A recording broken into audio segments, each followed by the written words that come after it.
الجروح هي مشكلة مزعجة للغاية، وهي مشكلة مزمنة. نعم، هناك حل للجروح. لذلك أولاً علينا أن نحدد سبب حدوث هذا الجرح. ما هو سبب حدوث الجرح؟ ولماذا لا يستئم ويدخل في المرحلة التي لا يستئم فيها على الإطلاق؟ تسمى المرحلة المزمنة.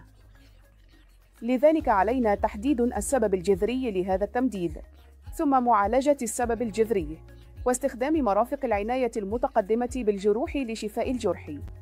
لذلك شفاء الجرح لا يقتصر فقط على التركيز على المنطقة، بل يركز على الجسم بأكمله، نحن من الرأس إلى أخمص القدمين.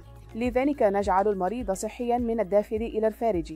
لذلك مرضى الجروح قد يعانون من مشاكل في الكبد، مشاكل في الكلى، داء السكري غير المسيطر عليه، مشاكل في القلب، مشاكل في المناعة، أمراض المناعة الذاتية. لذلك هذه كلها أسباب للجرح.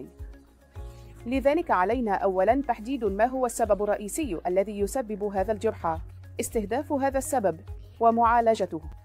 لذلك شفاء الجرح بمجرد أن يأتوا إلينا في أي مرحلة كانوا، نأخذ عادة من 4 أسابيع كحد أدنى إلى 12 أسبوعاً كحد أقصى، باستخدام إما أنماط الضمادات فقط أو التدخلات الجراحية إذا لزم الأمر. وأيضاً نستخدم منتجات العناية بالضمادات المتقدمة لشفاء جروحهم. ليس فقط شفاء الجرح، المتابعة ضرورية جداً. علينا متابعة المريض حتى لا تحدث مثل هذه الجروح مرة أخرى. لدينا فريق تعليم مناسب، وسيقومون بتثقيف المريض.